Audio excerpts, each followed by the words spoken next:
رسولہ لعنہم اللہ فی الدنیا والآخرہ، اور جو اللہ اور اس کے رسول کو اذیت پہنچاتے ہیں اللہ تبارک و تعالیٰ نے ان پر دنیا میں بھی لعنت کی ہے اور آخرت میں بھی لعنت کی ہے۔ اللہ اور اس کے رسول کو اذیت پہنچانے والے، اللہ اور اس کے رسول کو تکلیف پہنچانے والے، اللہ تبارک و تعالیٰ کے رسول صلی اللہ علیہ وآلہ وسلم کو اصل اذیت حضور کو پہنچتی ہے، تو اللہ رب العزت نے حضور علیہ السلام کو پہنچائی گئی اذیت کو اپنی محبت کی بنیاد پر اپنی طرف بھی منسوخ فرمایا، جیسے کہ حضور کی محبت اللہ کی محبت، حضور کی اطاعت اللہ کی اطاعت، حضور کی فرما برداری اللہ کی فرما برداری۔ تو حضور علیہ السلام کو اذیت دینا گویا کہ اللہ تبارک و تعالیٰ کو اذیت دینا ہے۔ تو اللہ رب العزت فرما رہا ہے کہ جو میرے محبوب کو اذیت پہنچاتے ہیں، اللہ اس کے رسول کو اذیت پہنچاتے ہیں، اللہ نے ان پر دنیا میں بھی لعنت کی ہے اور آخرت میں بھی لعنت کی ہے۔ اب حضور اکرم صلی اللہ علیہ وآلہ وسلم کو اذیت کس وجہ سے پہنچتی ہے اور کس طرح سے پہنچتی ہے، تو اللہ اکبر، حدیث پاک میں آتا ہے کہ جب بھی کوئی مسلمان گناہ کرتا ہے تو اس کی اذیت اللہ کے رسول صلی اللہ علیہ وآلہ وسلم کو پہنچتی ہے۔ ہم جو بھی گناہ کرتے ہیں، ہم جو بھی جرم کرتے ہیں، ہم جو بھی برائی کرتے ہیں، اللہ کے رسول صلی اللہ علیہ وآلہ وسلم چونکہ مومنوں کی جان سے زیادہ قریب ہے، اللہ کے رسول صلی اللہ علیہ وآلہ وسلم حاضر بھی ہے اور ناظر بھی ہے۔ اللہ کے رسول صلی اللہ علیہ وآلہ وسلم ہمیں دیکھ بھی رہے ہیں، ہمیں سن بھی رہے ہیں۔ اللہ اکبر، ہم جو کچھ کرتے ہیں حضور کی نگاہ میں ہے اور اللہ کے رسول صلی اللہ علیہ وآلہ وسلم کو تکلیف پہنچ رہی ہے۔ اللہ اکبر۔ اب بات آگے بڑھنے سے پہلے ایک جملہ میری زبان سے نکل گیا کہ وہ حاضر بھی ہیں اور ناظر بھی ہیں، اس پر کچھ لوگوں کو اعتراض ہے، اور حال ہی کے اندر یہ بات علم میں آئی کہ کسی نے یہ کہا کہ اہل سنت اللہ کے رسول صلی اللہ علیہ وآلہ وسلم کو جب حاضر و ناظر مانتے ہیں تو پھر کیا وہ اللہ کے رسول کی مکہ شریف سے مدینہ منورہ کی ہجرت نہیں مانتے؟ اس لیے کہ جب حضور حاضر اور ناظر ہے تو پھر حضور نے مکہ سے مدینہ منورہ ہجرت کیوں فرمائی؟ کتنے نادان لوگ ہیں، کلمہ رسول کا پڑھتے ہیں اور اللہ کے رسول کی عظمت کا انکار کرتے ہیں۔ ہم نے یہ کہا، ہم نے یہ کب کہا کہ اللہ کے رسول علیہ السلام جسمانی طور پر حاضر و ناظر ہیں؟ اللہ اکبر، ہم تو اللہ کے رسول علیہ السلام کو روحانی طور پر حاضر و ناظر مانتے ہیں، بلکہ اگر سمجھنا چاہیں تو یوں سمجھ سکتے ہیں، مثال کے طور پر سورج جو ہے وہ چوتھے آسمان پر چمکتا ہے، لیکن جب صبح ہوتی ہے تو پالی والے کہتے ہیں سورج نکل گیا، ممبئی والے کہتے ہیں سورج نکل گیا، جودھ پور والے کہتے ہیں سورج نکل گیا، دنیا بھر کے جہاں جہاں سورج نکلتا ہے، کہاں سورج نکلنا؟ کہا پالی میں سورج نکلا۔ ارے اللہ کے بندو، سورج تو چوتھے آسمان پر موجود ہے، پھر وہ پالی میں کیسے نکل گیا؟ دکھ پالی میں رہا ہے چوتھے آسمان پر۔ ارے جب آسمان کے سورج کی اتنی طاقت ہے تو آفتاب نبوت کی طاقت کا عالم کیا؟ سورج چوتھے آسمان پر ہے، دکھ پالی میں رہا ہے، ممبئی میں رہا ہے، دنیا میں دکھ رہا ہے، لیکن حقیقت میں وہ چوتھے آسمان پر ہے۔ تو یوں سمجھ لیں وہ چوتھے آسمان پر رہ کر اپنے انوار سے دنیا کو جگمگاتا ہے، حضور علیہ السلام مدینے میں رہ کر اپنے انوار سے کائنات کو جگمگاتے ہیں۔ سبحان اللہ، نعرہ تکبیر، نعرہ رسالت، نعرہ رسالت۔ علماء اہل سنت سلطان ہند غریب نواز مسلک اعلیٰ حضرت، سبحان اللہ۔ اور اللہ کے رسول صلی اللہ علیہ وآلہ وسلم نے سورج کو پلٹا کر کے بتا دیا کہ سورج میں جتنی طاقت نہیں ہے مصطفیٰ جان رحمت کے اشارے میں اتنی طاقت ہے۔ سورج الٹے پاؤں پلٹے، چاند اشارے سے اجاگ، اندھے نچتی دیکھ لے قدرت رسول اللہ۔ سبحان اللہ، سبحان اللہ، سبحان اللہ۔ بہت خوب، ماشاءاللہ۔ بہت اچھے، سبحان اللہ۔ اللہ کے رسول صلی اللہ علیہ وآلہ وسلم نے جو ہجرت فرمائی وہ جسمانی ہجرت فرمائی، اور اللہ کے رسول علیہ السلام جو حاضر و ناظر ہمارے درمیان ہے، اللہ اکبر، وہ روحانی طور پر ہمارے درمیان ہے۔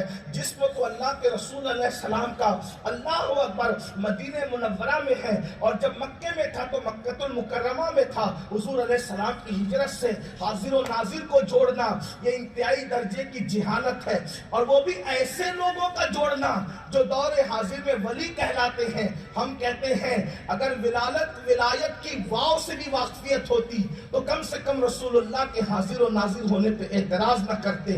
میرے پیارے آقا علیہ الصلوۃ والتسلیم کے پیارے دیوانوں، بہرحال تو میں نے ایک ہلکا سا اشارہ آپ کو دے دیا، تو ہمارے اللہ کے رسول صلی اللہ علیہ وآلہ وسلم ہمیں ملاحظہ فرما رہے ہیں، کیسے دیکھ رہے ہیں یہ ان کی اپنی شان کے مطابق دیکھ رہے ہیں، کیسے حاضر ہیں یہ اپنی شان کے مطابق۔ بلکہ ایک بات اور یہاں پر عرض کر دوں، حالانکہ میرا عنوان وہ نہیں ہے، لیکن ایک بات عرض کرنا چاہتا ہوں، وہ لوگ بھی مانتے ہیں، ہم لوگ بھی مانتے ہیں۔ ایک بات آپ سے کہنا چاہتا ہوں، جس میں ہم نکیرین کہتے ہیں، یعنی منکر اور نکیر کہتے ہیں، وہ تو دو ہی فرشتے ہیں، منکر اور نکیر دو ہی فرشتے ہیں، لیکن اللہ اکبر 9:10 کے اندر 9:10 پر ایک ہی تاریخ میں پالی میں جو مردہ دفن ہوا اس کی قبر میں بھی وہی آ کر سوال کر رہے ہیں، اسی ٹائم میں جودھپور میں جو دفن ہوا اس کی قبر میں بھی وہی سوال کر رہے ہیں، ممبئی میں جو دفن ہوا اس کی قبر میں بھی وہی سوال کر رہے ہیں۔ آپ سے پوچھنا چاہتا ہوں، یہ نکیرین ہیں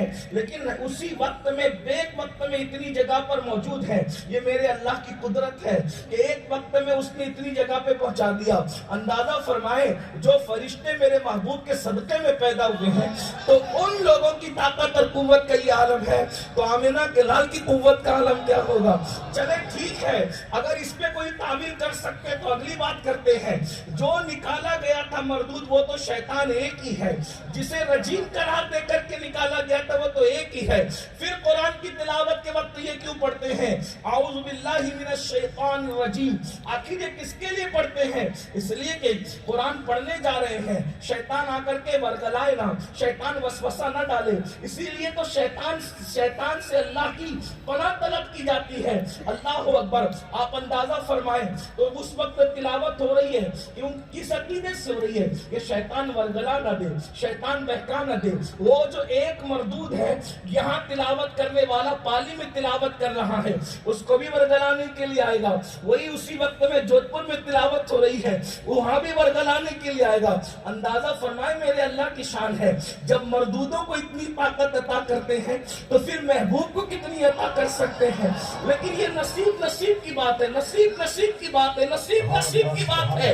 کوئی مردود کے لیے مان رہا ہے اور ہم تو محبوب کے لیے بھی مانتے ہیں، اور اللہ نے جس کو دیا اس کے لیے مانتے ہیں، ہم بھی مردود کے لیے بھی مانتے ہیں، کیونکہ ہم اللہ اکبر یہ دیکھتے ہیں دراصل مردود میں اس کی کوئی خصوصیت نہیں ہے، یہ عطا کرنے والے خدا کی قدرت کا عالم ہے کہ وہ جسے چاہے عطا کر دیتا ہے۔ میرے آقا صلی اللہ علیہ وآلہ وسلم کے دیوانوں، چلے اس میں بھی کوئی تعویل اگر کنتو پرنتو نکال لیں تو قرآن ہی پڑھ لیتے ہیں، قرآن ہی کو دیکھ لیتے ہیں۔ بات حضور کے دیکھنے کی نہیں ہے، اللہ کے دکھانے کی ہے۔ ہم تو ہر چیز میں عقیدہ رکھتے ہیں عطائی کا۔ اللہ اکبر، خود سے کسی میں کوئی طاقت و قوت نہیں ہے، جس کے پاس جو کچھ ہے وہ سب میرے اللہ کی عطا ہے۔ لیکن چلے قرآن ہی پڑھ لیتے ہیں۔ سورۃ النمل کے اندر یہ واقعہ موجود ہے کہ اللہ اکبر، سیدنا سلیمان علیہ السلام نے مسکرایا، تبسم فرمایا۔ عبداللہ ابن عباس رضی اللہ تعالیٰ عنہ فرماتے ہیں حضرت سلیمان نے جب تبسم کیا تو پوچھا تبسم کی وجہ کیا ہے؟ وہ فرماتے ہیں کہ چونٹیوں سے چونٹی کہہ رہی ہے کہ اپنی اپنی دلوں میں گھس جاؤ، کہیں ایسا نہ ہو کہ لاشعوری طور پر لشکر سلیمان تمہیں اپنے پیروں سے کچل دے۔ اللہ اکبر، اندازہ فرمائے، غور فرمائے، حضرت سلیمان مسکرا رہے ہیں۔ پورے لشکر میں سے کسی نے نہیں سنا، جنات تھے انہوں نے بھی نہیں سنا، انسان تھے انہوں نے بھی نہیں سنا۔ کس نے سنا؟ سلیمان علیہ السلام نے۔ اور حضرت